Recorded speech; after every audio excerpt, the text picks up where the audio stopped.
ओम तव कथामृतं तप्त जीवनं कविभिरीडितं कल्मषापहं श्रवणमंगलं श्रीमदाततं विगृह्णन्ति ये गुणिदा जनाः। শ্রী ভগবানের অশেষ কৃপায় আবার আমরা সমবেত হয়েছি রামকৃষ্ণ মিশন দিনাজপুর কেন্দ্রের পদান্নতায় আমাদের আজকের এই পাঠচক্র, যেখানে আমরা আলোচনা করছি চন্দ্রশেখর চট্টোপাধ্যায় বিরচিত শ্রী শ্রী লাট্টু মহারাজের স্মৃতিকথা থেকে। আমরা সেবক জীবন নিয়ে পড়াশোনা করছিলাম। বিগত দিন একটা খুব সুন্দর বিষয় দিয়ে আমাদের শেষ হয়েছিল যে অনেকেই ঘুমিয়ে পড়েন আমাদের ঠাকুরের কাছে গিয়ে ঘুমিয়ে পড়েন এবং সেটা সমালোচিত হয়, কেউ কেউ নিন্দিত হন। ঠাকুরের কাছে যারা গিয়ে ঘুমিয়ে পড়তেন তিনি কিরকম বলতেন যে অধরবাবু তিনি ডেপুটি, তিনি এসে ঘুমিয়ে পড়তেন এবং ঘুমিয়ে পড়েই একবারে কাদা হয়ে যেতেন। অধরবাবুকে ঠাকুরকে একদিন বঙ্কিমবাবু জিজ্ঞাসা করেছিলেন যে আপনার কি কি সিদ্ধাই আছে।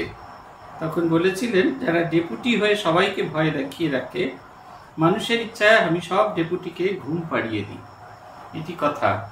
শেষকালে অদ্ভুতভাবে ঠাকুর এটি যারা ঘুমিয়ে পড়েন এরকম তীর্থস্থানে এসে তাদের পক্ষে হয়ে বলছেন তোরা কি বুঝবি রে শালা, এ মায়ের ক্ষেত্র, শান্তি ক্ষেত্র।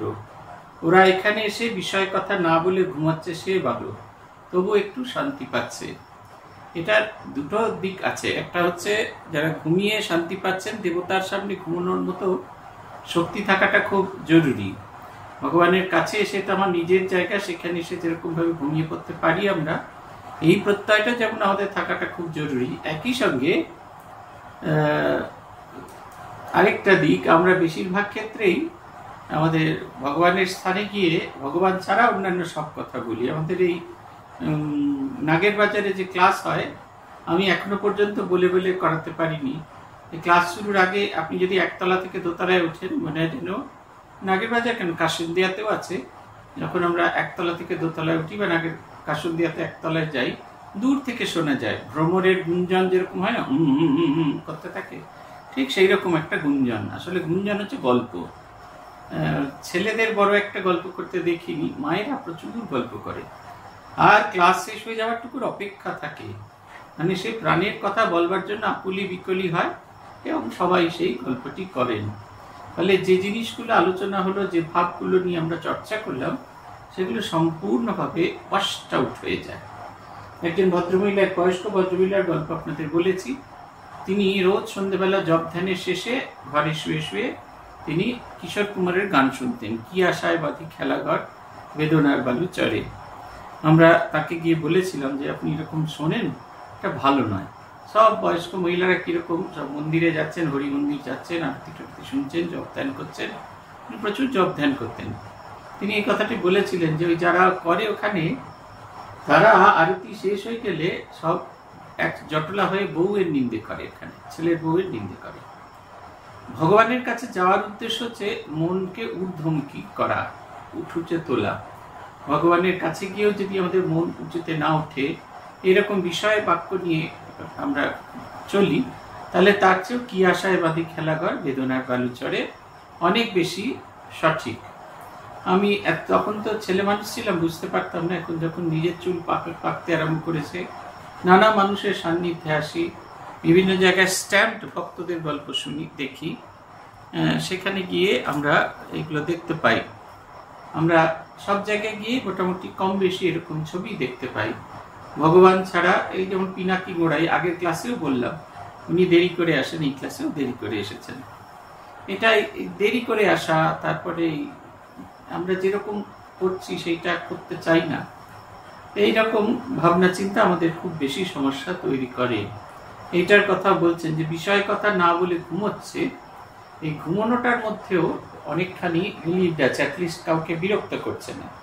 আমরা এবার পরের দিনের অংশ থেকে পড়ব। এই অংশটা খুব খুব কাজের জিনিস। এই দেখুন, এই যে সবসময় টিং টিং টিং টিং করে বাজছে, কিছুতেই কনসেন্ট্রেট করতে পারছি না। চেষ্টা করছি কনসেন্ট্রেট করার, কিন্তু কেউই ঠিক সময় ঢুকছেন না। দেখতে দেখতে ঠাকুরের দ্বিতীয় জন্ম উৎসবের দিন আসিয়া গেল। সেদিনকার সংবাদ আমরা লাট্টু মহারাজের মুখে যেভাবে শুনিয়াছি তা বলিতেছি। লাট্টু মহারাজ আমাদের কোনো তারিখ বলেন নাই, আমরা শ্রীমকথিত কথামৃতে এই তারিখের উদ্ধৃত করিয়া দিতেছি 11ই মার্চ 1883 খ্রিস্টাব্দ। এটির কথামৃতে যেরকম উল্লেখ আছে, শ্রীরামকৃষ্ণ পুঁথিতে উল্লেখ আছে।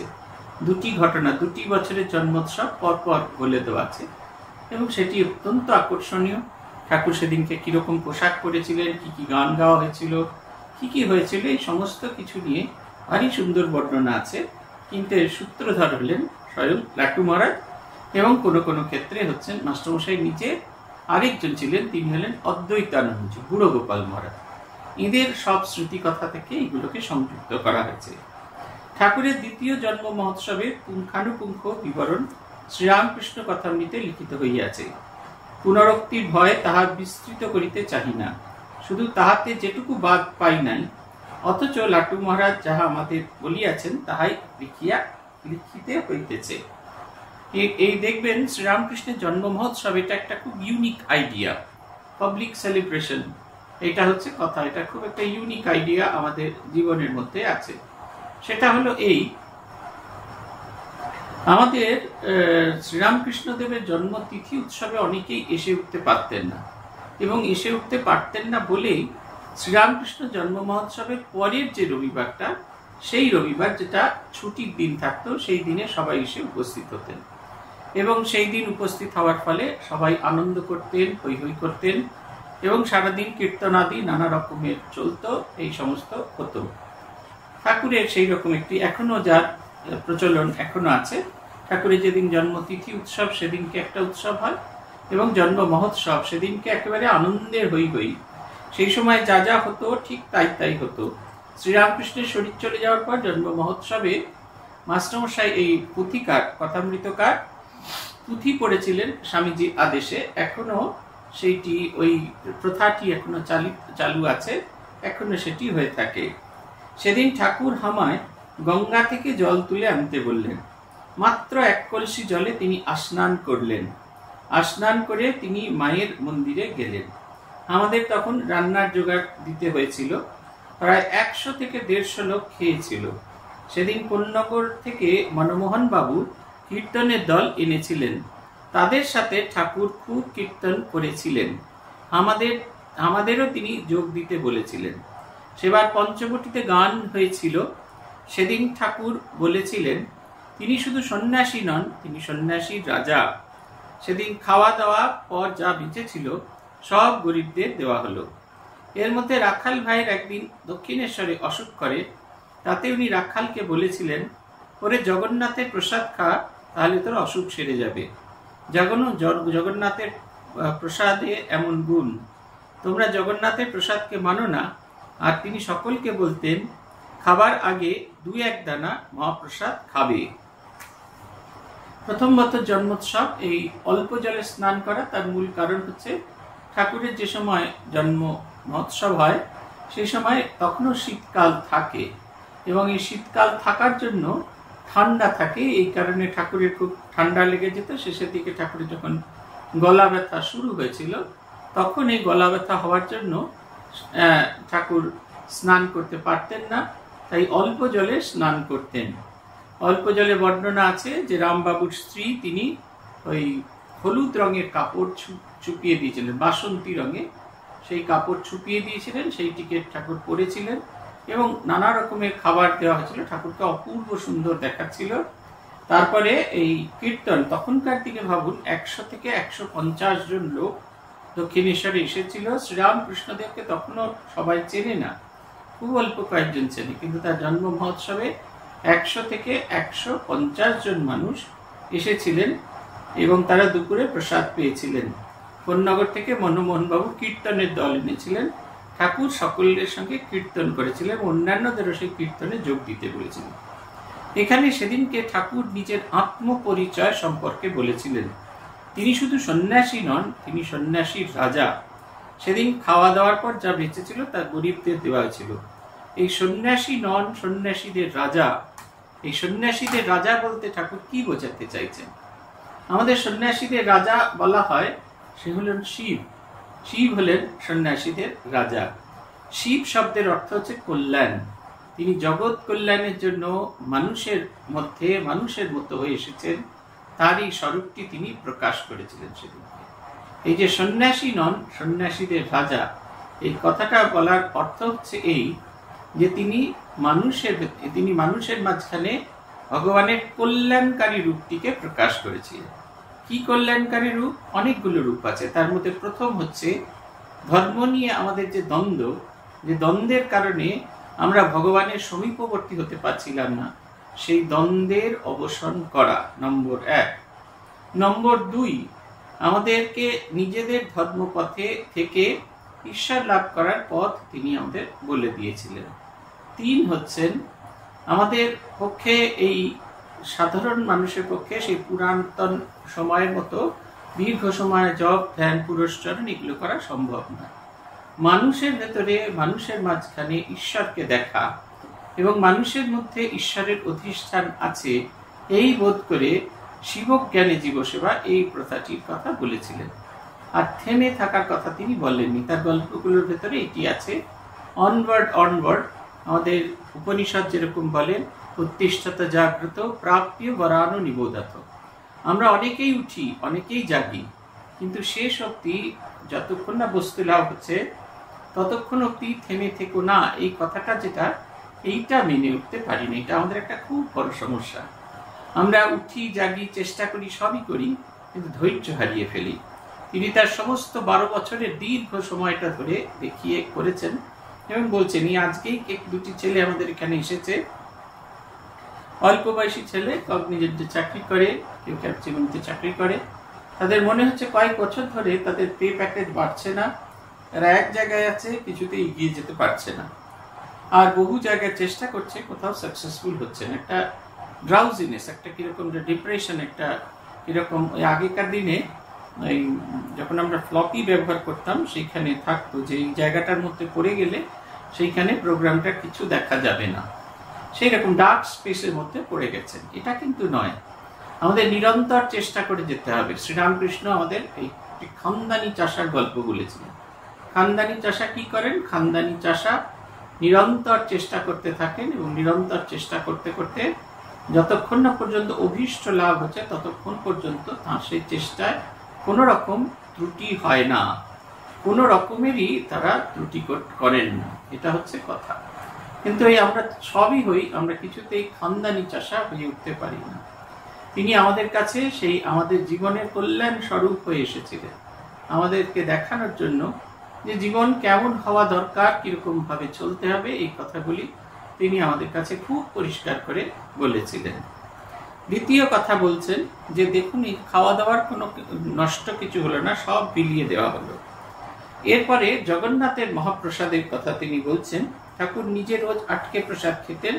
জগন্নাথের যে অন্ন প্রসাদ সেটি শুকিয়ে রাখা হতো, রেখে পাওয়া যায়। আপনারা যখন জগন্নাথের পুজো দেন দেখবেন এটা রঙিন কাপড়, খুব সম্ভবত পার্পল কালার বা ওই রানী কালারের ইয়েতে একটা কাপড়ের থলিতে সেলাই করা জগন্নাথের আটকে প্রসাদ পাওয়া যায়।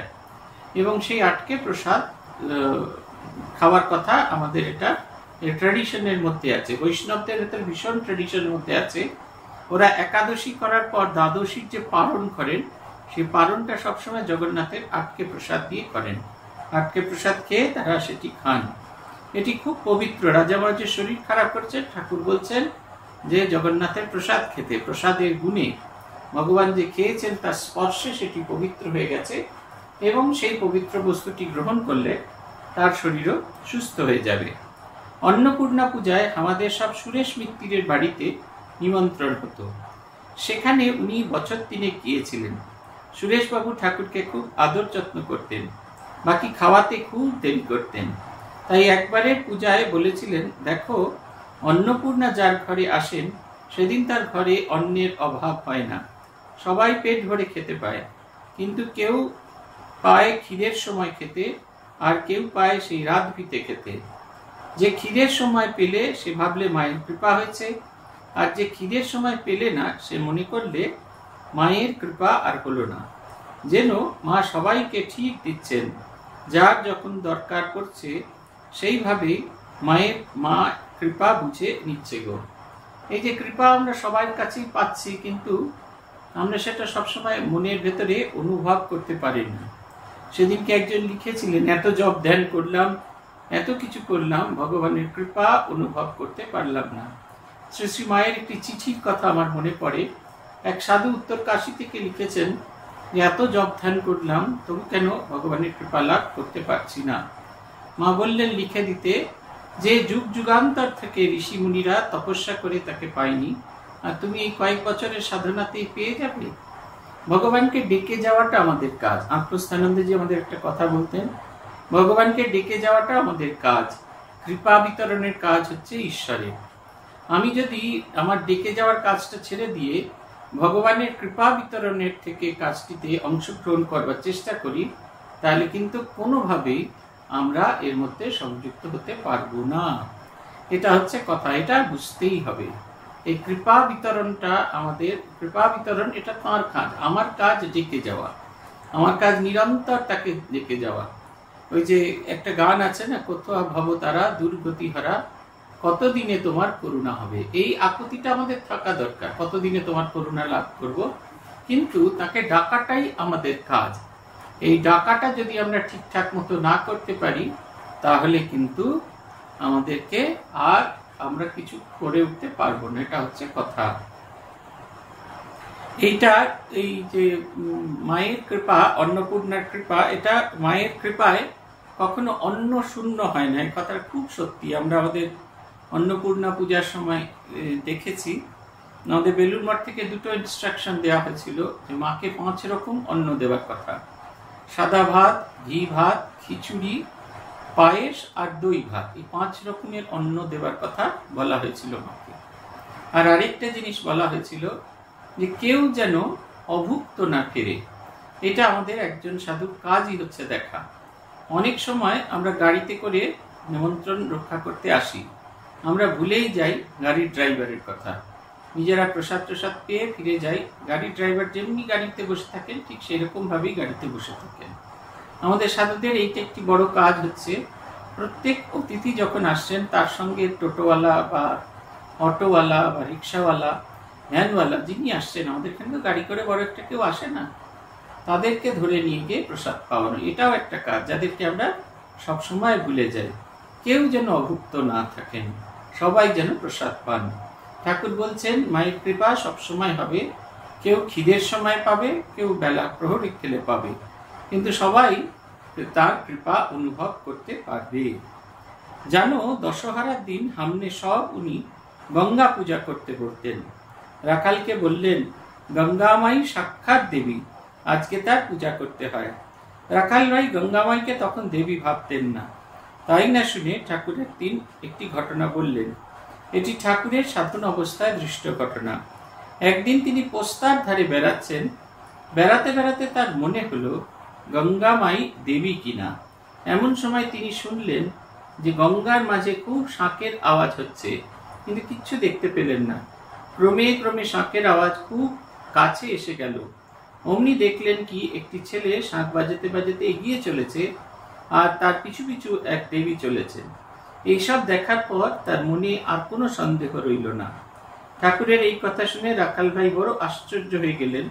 বললেন আমাদের অত শত জানা নেই, আমরা জানি গঙ্গা তো নদী, স্রোতের জল, মাঝি মাল্লারা ওখানে কত প্রস্রাব করে থাকে।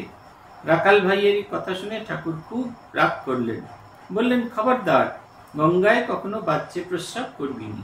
সেই অবধি রাখাল ভাইকে আর কখনো গঙ্গার ধারে শৌচ করতে দেখিনি। এই গঙ্গা মাই বিশেষভাবে তার ঠাকুর পূজা করতে বলেছেন, তার পার্ষদরাও পূজা করতেন। শ্রী শ্রী মায়ের ভীষণ রকমের গঙ্গাবাই ছিল। আমাদের বেলুর মঠে রীতি আছে, যেমন দশহারার দিন পুজো হয়, সেরকম তো গঙ্গার মধ্যে একটা ছোট্ট মঞ্চ করে পুজো হয়। আস্তে আস্তে গোটা ফল নিবেদন করা হয় মা গঙ্গার কাছে। যত ফল দেওয়া হয় সব মা গঙ্গাকে নিবেদন করা হয়। সাধুরা গঙ্গায় নেমে যান এবং গঙ্গা থেকে সেই প্রসাদ কুড়িয়ে কুড়িয়ে খান, সেইগুলো নিয়ে আসা হয়। আরও একটা কাজ থাকে, সেটা হচ্ছে বেলুর মঠে, এটা আপনারা অনেকেই জানেন না, শ্রী শ্রী ঠাকুরের পূজা হয়ে গেলে ঠাকুরের যিনি পূজারী তিনি প্রত্যেক দিন গঙ্গা পুজো করেন। এটা স্বামী রামকৃষ্ণানন্দজি মহারাজ চালু করেছিলেন। তিনি বরানগর মঠ থেকে রোজ ওই পুষ্পপাত্রে অবশিষ্ট ফুল, চন্দন, বেলপাতা, তুলসী, দুর্বা সব নিয়ে হেঁটে আসতেন গঙ্গার ধারে, এসে ঘাটে পুজো করতেন এবং পুজো করে সেই গঙ্গার জলে শেষকালে সেই থালা বাটি সব ধুয়ে নিয়ে আবার ফেরত যেতেন। এখনো বেলুড় মঠে শ্রী শ্রী ঠাকুরের নিত্য পূজার পরে যিনি পূজারী তিনি স্বামীজির ঘাটে নেমে গঙ্গা পূজা করেন। গঙ্গা পূজার দিন, দশহরার দিন বিশেষ পূজা হয়।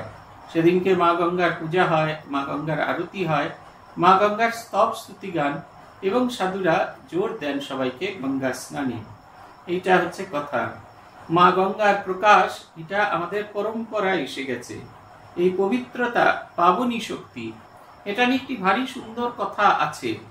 স্বামী মাধবানন্দজি এবং খুব সম্ভবত মায়েরই শিষ্য রাসবিহারী মহারাজ, মাধবানন্দজি মায়ের বাড়িতে এসেছেন, বাগবাজারে মায়ের বাড়িতে এসেছেন প্রণাম করতে, এবং তিনি উকিলের কাছে যাবেন, উকিলের সঙ্গে দেখা করতে যাবেন। আর রাসবিহারী মহারাজ ডাক্তার দেখাতে কলকাতায় এসেছেন তার সেবকের সঙ্গে। তারা দুজনেই বেরিয়েছেন, দুজনে মিলে হেঁটে যাচ্ছেন। মাধবানন্দজি টুবি বাস, এখন আর নেই, আগে বাগবাজার থেকে ছাড়তো দোতলা বাস, সেই বাসে করে তিনি আসবেন মানিকতলায় এই উকিলের সঙ্গে দেখা করতেন। মাধবানন্দজিকে রাসবিহারী মহারাজ বলছেন যে এই এখন বুঝেছ নির্মল, এখনকার ছেলেদের কিরকম ভাগ্য। আমরা যখন এসেছি পূজা, জপ, ধ্যান এইসবই দেখেছি, আর এখন ওরা এসে কি দেখছে? টেবিল, চেয়ার, কাগজ, কলম, টাইপরাইটার মেশিন। মাধবানন্দজি প্রথমে বোঝার চেষ্টা করলেন, তারপরে বললেন যে যার যেরকম কপাল সে সেরকম দেখবে। তখনও যখন অনুযোগ করছেন তখন মাধবানন্দজি থেমে গেলেন। মাধবানন্দজি খুব জোরে জোরে হাঁটতেন। আচমকা তার হাঁটা থামিয়ে তিনি থেমে গিয়ে বললেন, টুবি বাসটা দাঁড়িয়ে আছে, ছাড়বে। তিনি তাকে বললেন, তবে বলি রাসবিহারী দা, গঙ্গাকে স্পর্শ করবার জন্য গঙ্গার এই যখন বেরোচ্ছে গঙ্গোত্রী থেকে, তার জল যেরকম পরিষ্কার স্বচ্ছ, যখন সেই গঙ্গার জল বেলুড় মঠের সামনে দিয়ে বয়ে যায় তখন তার জল পবিত্র, অত অস্বচ্ছ নয়, ঘোলা নোংরা হয়ে গেছে। কিন্তু গঙ্গার জলের সেই পাবনী শক্তি এক, সেই যেমন ওখানেও আছে গঙ্গোত্রীতে যে পাবনী শক্তি, এই শক্তিও তাই। ঠিক সেরকম ভাবে শ্রীরামকৃষ্ণ ভাবগঙ্গা প্রবাহিত হয়ে আছেন।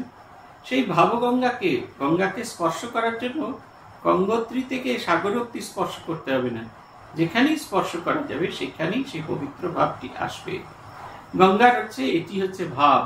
এই পাবনী শক্তিটা ইম্পর্টেন্ট। শ্রীরামকৃষ্ণ ভাবগঙ্গাও ঠিক সেই রকম। যেভাবেই আমরা পাই না কেন সেইভাবেই পবিত্র এবং সেইভাবেই আমার জীবনকে প্রভাবিত করতে পারে, আমার জীবনকে উন্নতির দিকে নিয়ে যেতে পারেন। এইটির কথা মাধবানন্দজি বললেন। আশি রাসবিহারীদা বলে মাধবানন্দজি টুবি বাস স্ট্যান্ডের দোতলার যে সিঁড়ি সেইটা ধরে উঠে পড়লেন এবং বাস চলতে শুরু করলেন। সে রাসবিহারী মহারাজ তার সেবককে বলেছিলেন, দেখেছিস কি মেধা, কি সুন্দর তার ভাবনা চিন্তা। এই মা গঙ্গাকে আমরা সবসময়, মা গঙ্গার এত ইম্পর্টেন্স, তার কারণ হচ্ছে মা গঙ্গার নামেতেই পবিত্রতা, পাবনী শক্তির কারণে। তাকে স্মরণ করলে, তাকে চিন্তা করলে আমাদের দেহ মন পবিত্র হয়ে যায়। সেই বৎসর আমি ঠাকুরের সঙ্গে প্রথম পেনিটি মহোৎসবে যাই। আমি, রাখাল, ভবনাথ আর সব রামবাবুর গাড়িতে যাই। আরো ভক্তরা গিয়েছিলেন। সেখানে তোমাদের নবদ্বীপ গোসাইকে দেখি। তার সাথে ঠাকুর কীর্তন করতে লাগলেন। সেবার ঠাকুরের ভাব সমাধি থেকে আমাদের ডর লেগেছিল। তার শ্বাস প্রশ্বাস বন্ধ হয়ে গেছিল, মুখ, চোখ, বুক সব একরকম লাল হয়ে গেছিল, হাতের চেটো পর্যন্ত লাল হয়ে গেল। ওনার এমন ভাব দেখে সবাই তার পায়ের ধুলো নেবার জন্য কাড়াকাড়ি লাগিয়ে দিলে। বাকি আমাদের বড় মুশকিল হলো। ঠাকুরকে সবাই ছুঁতে চায়, আমরা তাদের ছুঁতে বারণ করি, কেউ শুনে না। এ নিয়ে বহুত গন্ডগোল হতে থাকলো। রামবাবু বললেন, ওরে লেটো, ছেড়ে দে, লোকেরা সব ওনাকে ছুঁয়ে ধন্য হোক। বাকি রামবাবুর কথা আমি শুনতে পারলাম না। আমি তো দেখেছি সমাধির সময় কেউ তাকে ছুঁলে তার কেমন কষ্ট হতো। রামবাবু আমায় বারে বারে এই কথা বলতে লাগলেন। আমি, রাখাল ভাইকে আর ভবনাথ ভাই তিনজনে মিলে ঠাকুরকে সেখান থেকে নিয়ে বৈঠকখানায় নিয়ে গেলাম। বাকি লোকেরা কি শোনে? ওনাকে যখন নিয়ে যাচ্ছি তখনও তার পায়ে হাত দেবার চেষ্টা করছেন। শেষে রামবাবু কি করলেন জানো? এক মুঠো ধুলো ঠাকুরের পায়ে ছুঁয়ে নিয়ে সকলকে দিতে লাগলেন, তবে তাকে বাইরে আনতে পারি। এর পরের বছর আমি সেখানে গিয়েছিলাম। বাকি এবার নৌকা করে গিয়েছিলাম। সেবারে শ্রীশ্রীমাকে নিয়ে যাওয়ার কথা হয়, মা আমাদের সঙ্গে যেতে চাইলেন না। এই না দেখে ঠাকুর তার অর্থাৎ শ্রীশ্রীমায়ের ভারী সুখ্যাত করতে লাগলেন। বললেন, কেমন বুদ্ধিমতী দেখেছো, পাছে কোনো কথা উঠে তাই নিজেই যেতে চাইল না। সেবার ঠাকুর সবার সাথে প্রসাদ পেলেন। ঠাকুর প্রসাদ পেয়ে দুহাত তুলে নাচতে লাগলেন। ছোট্ট ছোট্ট ছবি, এই ছবিগুলো আমরা কোনো জায়গায় খুঁজে পাই না বড় একটা। এই কারণে এই স্মৃতি কথাগুলো পড়া খুব জরুরি। যারা খুব কাছ থেকে ঠাকুরকে দেখেছেন বা পার্শ্বত্বে দেখেছেন, তারা এই ছবিগুলোর বর্ণনা করেন। আদতে এই ছবিগুলো হচ্ছে শ্রীরামকৃষ্ণ এবং শ্রীমা সারদা দেবীর কৃপা আমাদের প্রতি। তারা এই সম্পদ বা ধরোহর আমাদের জন্য উৎসর্গ করে দিয়ে গেছেন, যাতে এই স্মৃতি পথের মধ্যে দিয়ে আমরা ভগবানের একটা ছবি নিজেদের মনের মধ্যে গেঁথে নিতে পারি। এইটি আমাদের কথা, বারবার আমাদের কাছে এটা খুব ইম্পর্টেন্ট। তারা আমাদেরকে এই পথটি দেখিয়ে দিয়ে গেছেন। সমাধি কেমন হয়, সমাধিস্থ মানুষ কিরকম, ঈশ্বরের সঙ্গে যখন একীভূত হয়ে যান মানুষ, তখন তাকে দেখতে কেমন হয়, কিরকম তার আচরণ হয়। আর ভক্তদের আলাদা আলাদা দৃষ্টিভঙ্গি। একজনের কাছে যে অন্তরঙ্গ বহিরঙ্গ ঠাকুর এই দুটি ভাগ করেছেন, এটি আপনারা অনুভব করতে পারবেন। অন্তরঙ্গ বহিরঙ্গ, কাউকে আমি ছোট করছি না। অন্তরঙ্গ এবং বহিরঙ্গ শ্রীরামকৃষ্ণের যে দুটি ধারা, তাদের শ্রীরামকৃষ্ণের প্রতি দৃষ্টিভঙ্গিটা আলাদা। জীবন জীবন অধিকার এক জায়গায় ব্যবহার করছেন যে শ্রীরামকৃষ্ণের প্রতি মানুষের কিরকম ভাব। মথুরানাথ মনে করতেন জীবন জীবন, একই শব্দের দ্বিত্ব প্রয়োগ। একটা হচ্ছে শ্রীরামকৃষ্ণ হলেন তার সর্বস্ব, প্রাণস্বরূপ, প্রথম জীবনের অর্থ। দ্বিতীয় জীবনের অর্থ হচ্ছে তিনি ছাড়া এই জগৎ সংসারে তার কাছে দামি জিনিস আর কিছু নেই। আমাদের প্রাণ, আমাদের নিজেদের প্রাণ সবচেয়ে বেশি দামি। আমরা যতই বলি না কেন, আমাদের সন্তানদের আমরা ভীষণ ভালোবাসি, আমার আত্মজকে আমরা ভীষণ ভালোবাসি, কিন্তু নিজের প্রাণ খুব দামি। আমাদের নিজের প্রাণের মতো দামি জিনিস আমাদের কাছে আর কিচ্ছু নেই। তাই সেইটা হচ্ছে এই দুটি শব্দ দ্বিত্ব প্রয়োগ করে এটা বোঝাতে চেয়েছিলেন। যারা তাকে জীবন জীবন মনে করতেন, তারা চেষ্টা করতেন তাকে কিরকম ভাবে রক্ষা করবেন। আপনারা অনেকেই দেখেছেন প্রেসিডেন্ট মহারাজদের সেবকরা খুব খ্যাক খ্যাক করেন। আমরাও ছেলেবেলায় ভাবতাম এত বকাঝকা করেন কেন। তার কারণ পরবর্তীকালে এখন যখন বুড়ো হয়ে গেছি, এখন অনুভব করতে পারি যে এই সমস্ত মহাপুরুষের জীবন থাকাটা খুব জরুরি, শরীর থাকাটা আমাদের জন্য খুব জরুরি। এদের দর্শন করলে এদের মধ্যে দিয়ে শ্রীরামকৃষ্ণের প্রতি আমাদের ভালোবাসা বাড়বে। এই কারণে তাদের শরীর রক্ষা করার জন্য তার সেবকদের এই নিরন্তর চেষ্টা।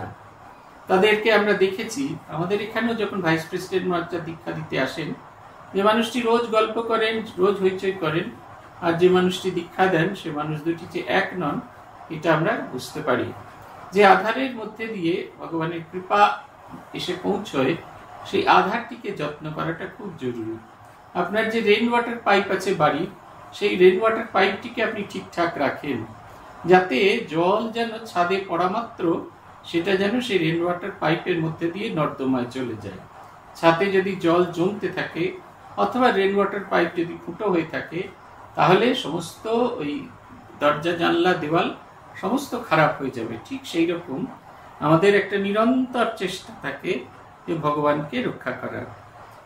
এইখানে দেখাচ্ছেন কিরকম ক্রেজ।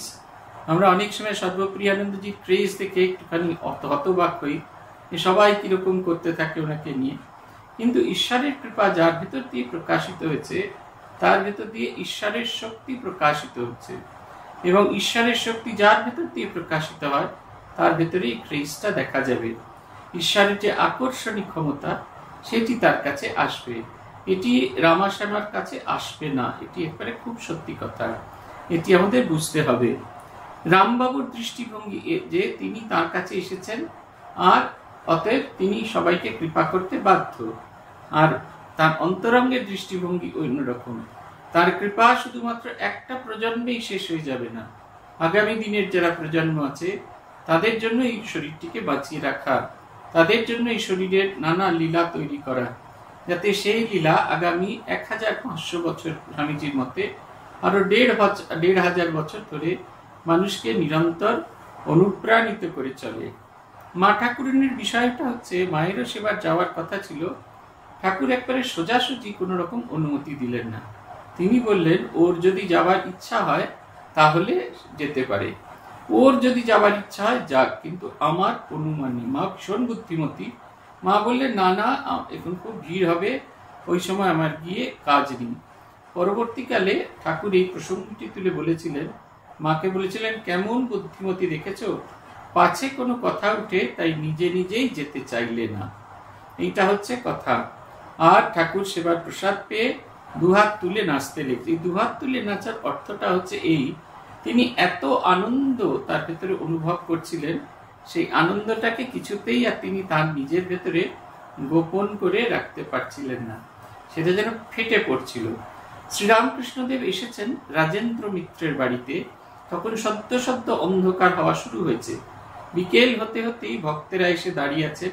কোনো ভক্ত বাড়ির ভেতর গিয়ে বসেছে, কেউ ভক্ত বাড়ির মধ্যে দাঁড়িয়ে আছে।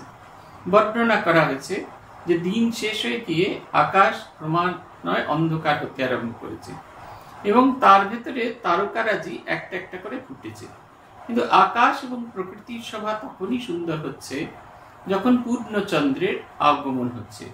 পূর্ণচন্দ্রের আগমনের ফলে আকাশ সম্পূর্ণ আলোকিত হয়ে যাচ্ছে, এই ধরাধাম সম্পূর্ণ তার আলোয় আলোকিত হচ্ছে, এমনকি যে তারাগুলো আছে তারাও আলোকিত হচ্ছে এবং তারা মনে করছে তাদের ভেতরে যে আলোক আছে, এই অনুভবটা যেন তারা অনুভব করছে এবং তারাও আলোকিত হচ্ছে।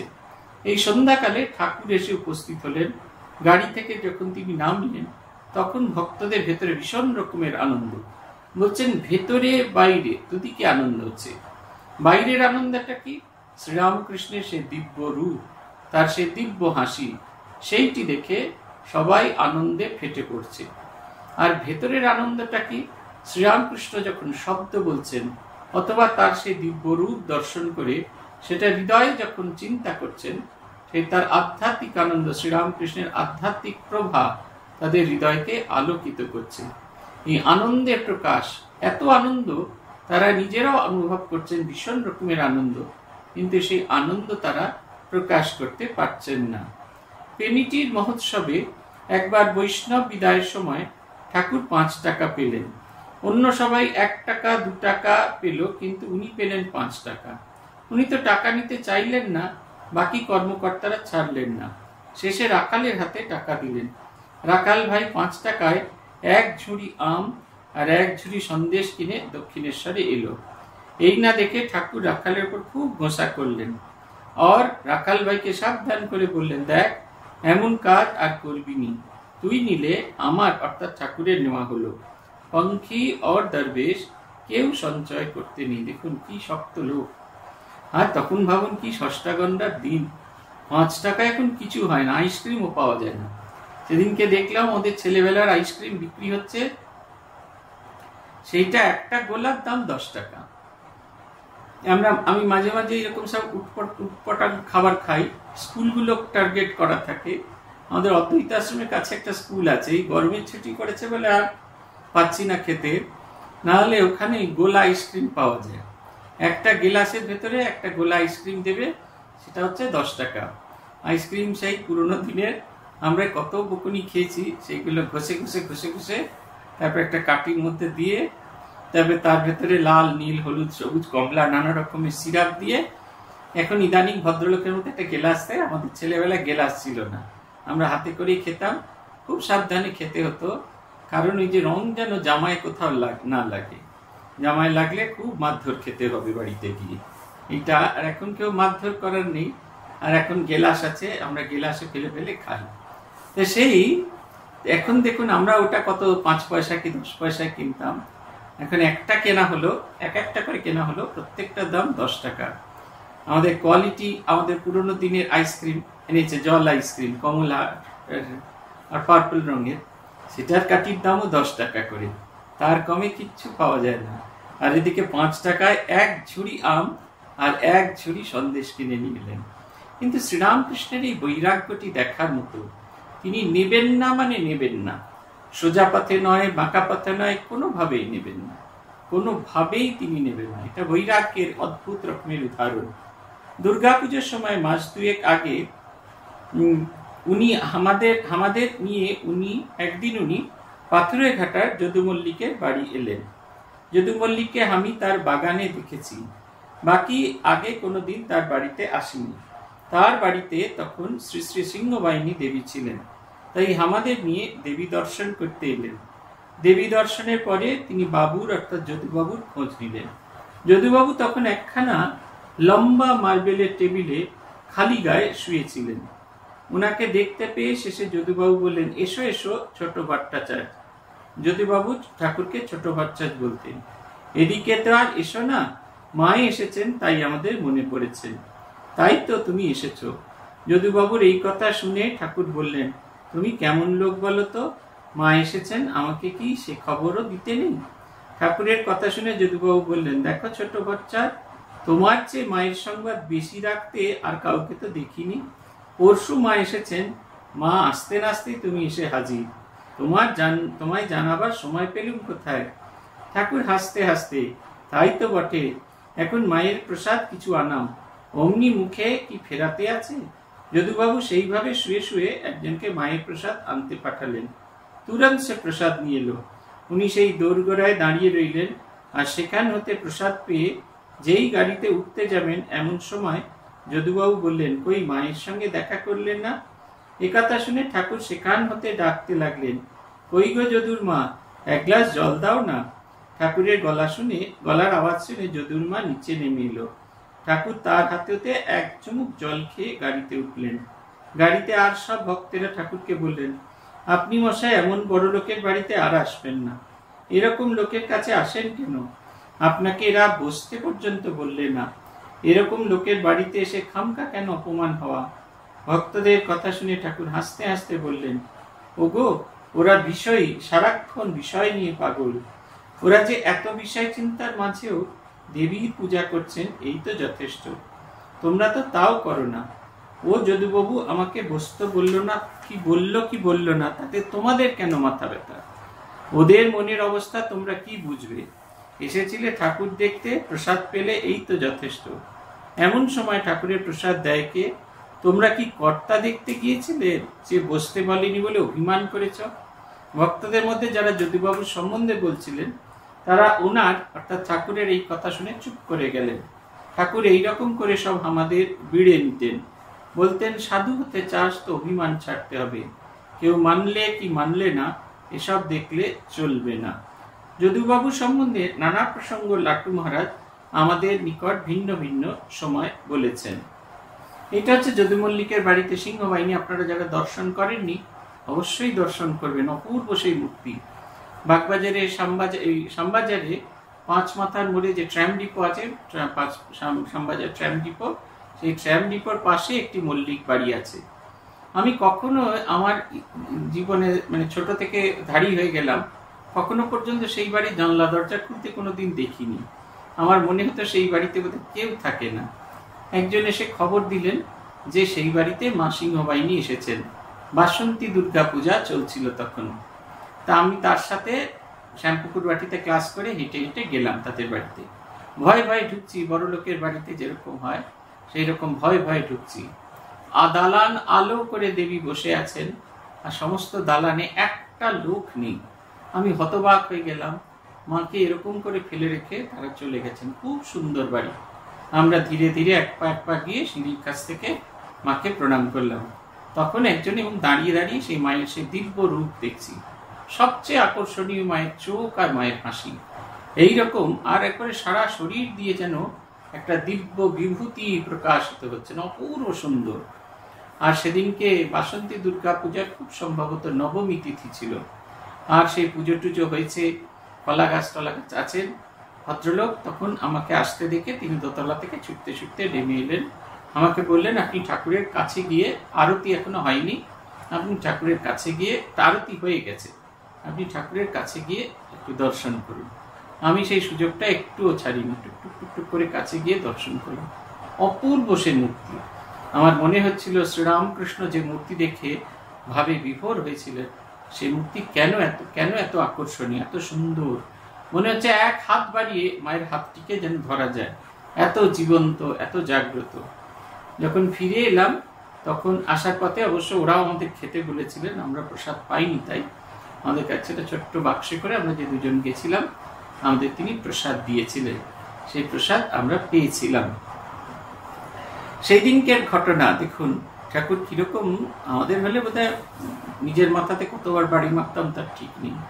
ঠাকুর গিয়েছেন যদু মল্লিক একটা পাথরের টেবিলে শুয়ে আছেন। পাথরের টেবিল ঠিক নয়, আগেকার দিনে বড় লোকদের বাড়িতে আপনারা যদি কাশির তো বাড়িটা বিক্রি হয়ে গেছে, ওই বাড়িটা যদি গিয়ে দেখেন তাহলে নিশ্চিত করে দেখতে পেতেন ঠাকুরকে যে খাটটাতে শুতে দেওয়া হতো সেই খাটটা পাথরের ছিল, মানে উপরের টপটা পাথরের, আর খাটটা চন্দন খাট দিয়ে তৈরি ছিল।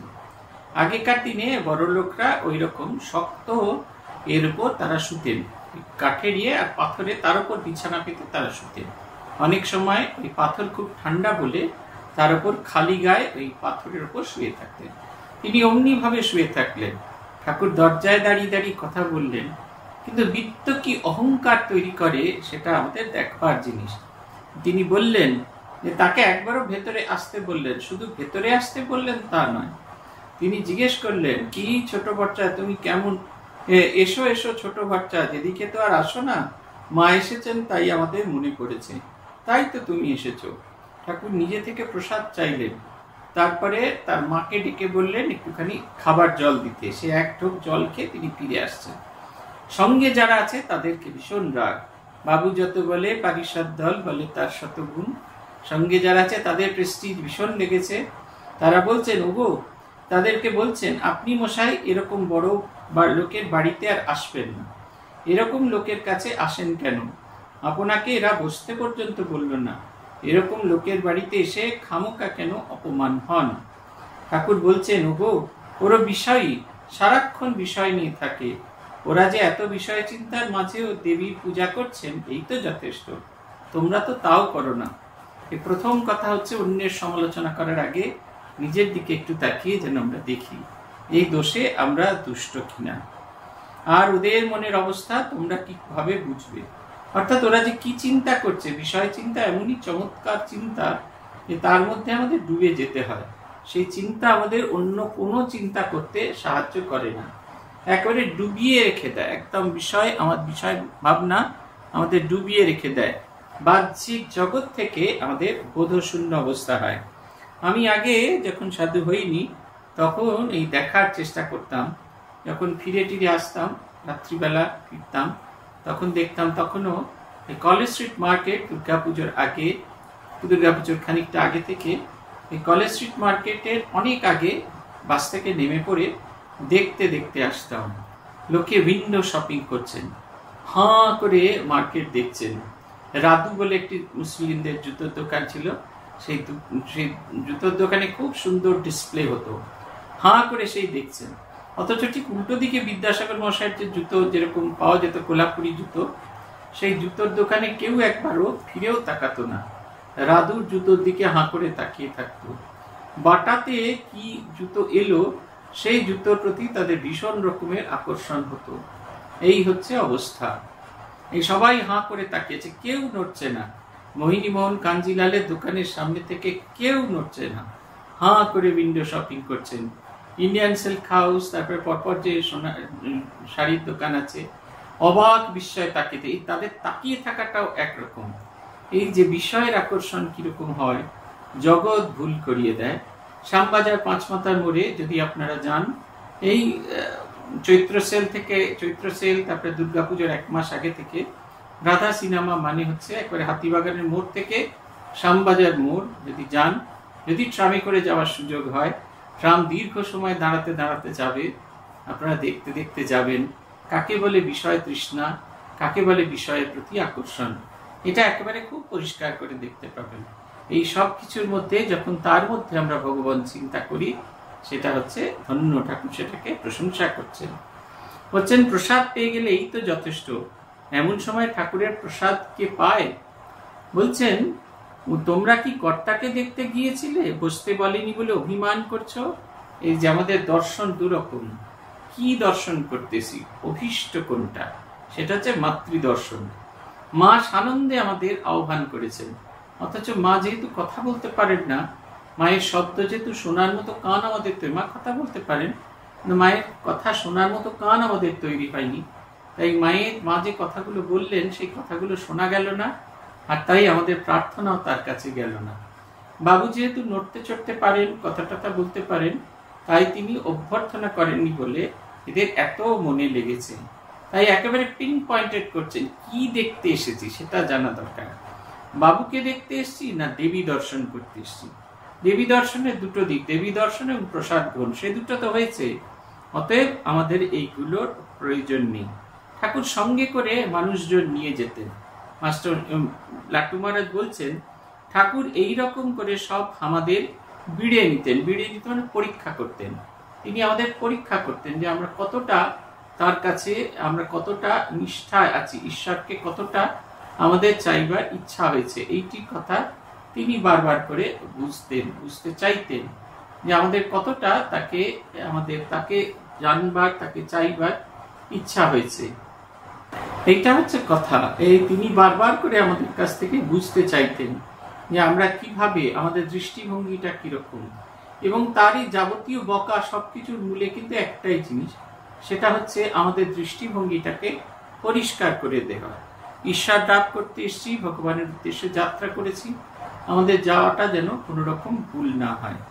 তারপরে বলছেন, সাধু হতে চাস তো অভিমান ছাড়তে হবে, কেউ মানলে কি মানলে না এসব দেখলে চলবে না। এটা হচ্ছে খুব বড় কথা। আমরা এক জায়গায় একটা ডোনেশনের জন্য গিয়েছিলাম। আইএএস অফিসার, তিনি কোনো একটা সময় কোনো একটা জায়গার একটা আমাদের এখানকারই হাওড়া ছিলেন, তো দক্ষিণ 24 পরগনা এখানকার ডিস্ট্রিক্ট ম্যাজিস্ট্রেট ছিলেন, পূজ্যপাদ স্বামী নির্বাণানন্দ মাঝির শিষ্য এবং অত্যন্ত মঠের খুব ঘনিষ্ঠ। তিনি মাঝে মাঝে আমাদের ডোনেশন দিতেন, কিন্তু তার ওই মুডের উপর নির্ভর করত। একবার গেলাম, প্রথমবার যখন গেলাম তখন সমস্ত সময়টা দরজার বাইরে দাঁড় করিয়ে রাখলেন। তারপরে যখন চেক লেখা হয়ে গেল তখন ডাকলেন, ভেতরে ডাকলেন, চেকে মানি রিসিপ্টটা কাটতে বললেন, অথচ দাঁড়িয়ে দাঁড়িয়েই কাটতে হচ্ছে, বসবার একটাও চেয়ার দিলেন না। আবার দ্বিতীয়বার যখন গেলাম তখন বসে চেক দিলেন, অনেকক্ষণ গল্প করলেন, ইডলি আর দোসা খাওয়ালেন, ইডলি আর বড়া খাওয়ালেন, দুটোই খেয়ে আসতে হলো। আমরা যদি অহংকার করে এই দ্বিতীয়বার, যদি প্রথমবার যদি অহংকার করে দ্বিতীয়বার যখন উনি রাখছেন যদি না যেতাম, তাহলে কিন্তু এখানকার জন্য ডোনেশন হতো না। এটা খুব সহজ গল্প আপনাদের বললাম। এর চেয়েও অনেক প্যাথেটিক গল্প আছে যেগুলো আমরা সহ্য করি, রোজকার সহ্য করি। একটি সংস্থা থেকে কিছু টাকা এসেছে, কিছু বেশি টাকা, যেটা প্রয়োজন ছিল তার চেয়েও বেশি এসেছে। সেই বেশিটার জানাইনি কেন, যিনি ডোনার তার কোনো মাথা ব্যথা নেই, অন্যদের খুব মাথা ব্যথা, খুব কষ্ট। এবং এই যে একটা অবিশ্বাস, এগুলো তৈরি হয় অবিশ্বাস থেকে, এটা আত্ম অহংকার অবিশ্বাস থেকে তৈরি হয়। এটা খুব কাঙ্ক্ষিত নয়, কিন্তু এগুলো আমাদের হজম করতে হয়, বহু সময় এগুলোকে আমাদের হজম করতে হয়। তার কারণ হচ্ছে এগুলোর দিকে দৃষ্টি দিলে চলবে না। বলছেন, সাধু হতে চাস তো অভিমান ছাড়তে হবে। এটা খুব কঠিন। আমাদের অনেক ঈশনা ত্যাগ করার কথা বলা হয়, চিত্ত ঈশনা, বৃত্ত ঈশনা, পুত্র ঈশনা, ত্বচ ঈশনা। আমাকে দেখতে খুব সুন্দর হবে, আমার চামড়া মুলায়ম, ত্বক খুব ভালো থাকবে, আমার অনেক অর্থ হবে, আমার মন খুব সুন্দর হবে, আমার শিষ্য প্রশিষ্য থাকবে, আমার এই ভাবটাকে, আমার এই লিগেসিটাকে ধরে রাখার জন্য আগামী দিনের মানুষ তৈরি হবে। কিন্তু তার সঙ্গে এইগুলো ত্যাগ করা খুব কঠিন। কিন্তু তার সঙ্গে একটি ঈশনা আছে, সেটা লোকঈশনা। মানুষে আমাকে ভালো বলবে, আমি সকলের কাছে প্রিয় হয়ে উঠব। এটা হচ্ছে খুব কঠিন ঈশনা। এই ঈশনা ত্যাগ করাটা, ঈশনা এই বাসনাটা ত্যাগ করাটা খুব কঠিন। আমাদের যখন পড়ানো হচ্ছিল সন্ন্যাসের সময়, তখন পূজ্যপাদ গীতানন্দজি এটির কথা খুব জোর দিয়ে বলেছিলেন, যদি এটাই ত্যাগ করতে পারো, যদি ত্যাগ করার নিরন্তর চেষ্টা করতে পারো, তাহলে জানবে একটা উন্নত সাধু জীবন যাপন করা হচ্ছে।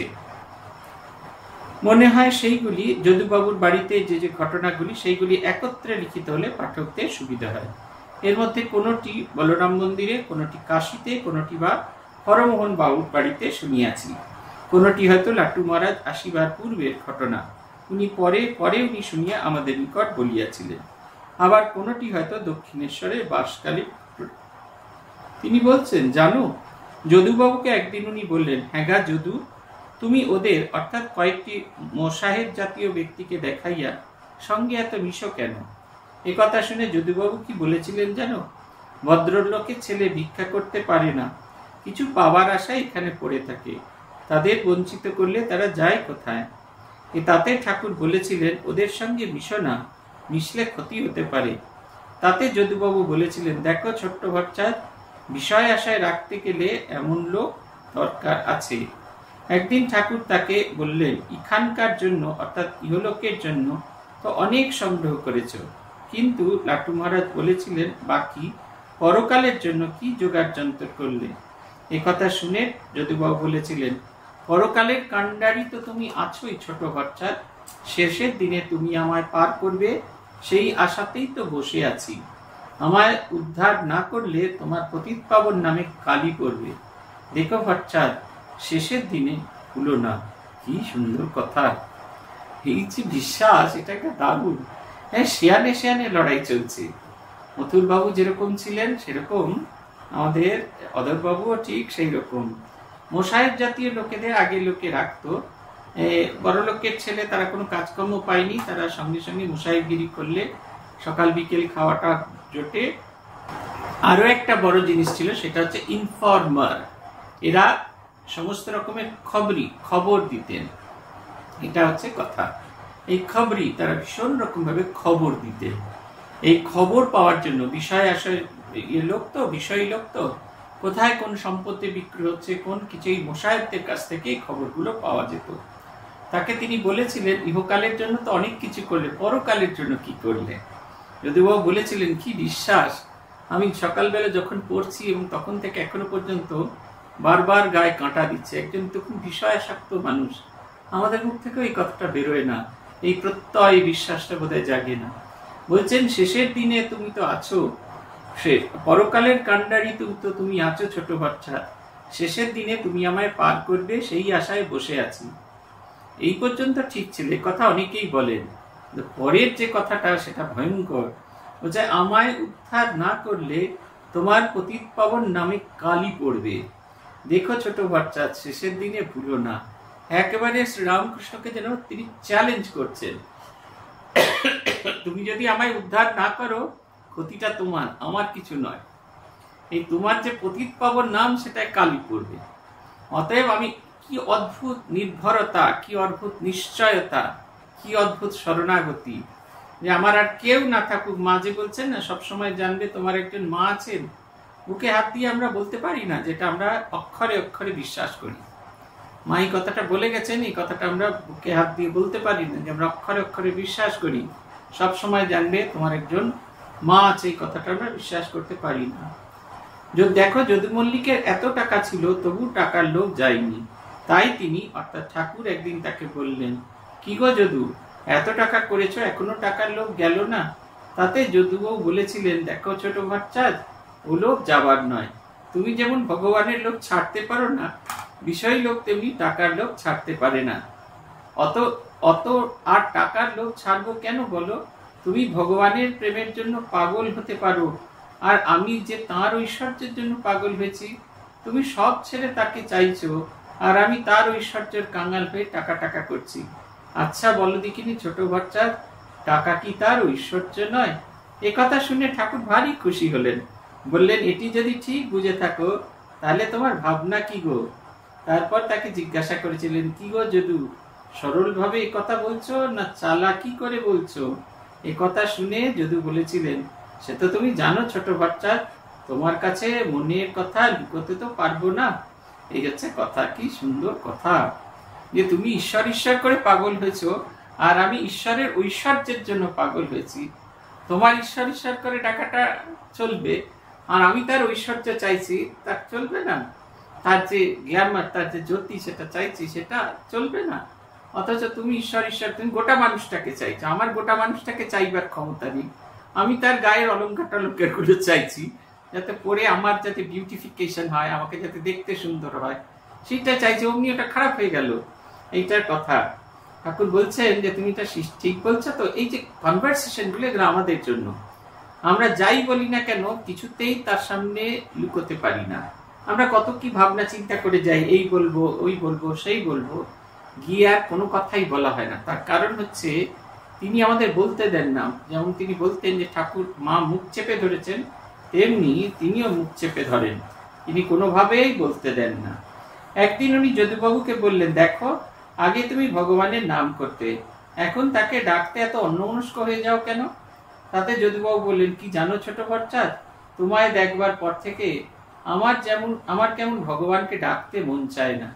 আমি দেখি যে তাঁর অর্থাৎ ভগবানের নাম নিলে বিষয় চিন্তায় মন বসে না, তাই তাতে অন্যমনস্ক হয়ে আমার বিষয় আশায় দেখতে হয়। এই কথা শুনে ঠাকুর কি বললেন জানো, এতটা ভালো নয় যদু, ঘানির বলদ হয়ে ঘুরতে চাইছো কেন? যদু বললেন, কর্মফল মানো তো ছোট ভট্টাচার্য? যদু মল্লিকের মা একদিন, কর্মফল জানো তো ছোট ভট্টাচার্য?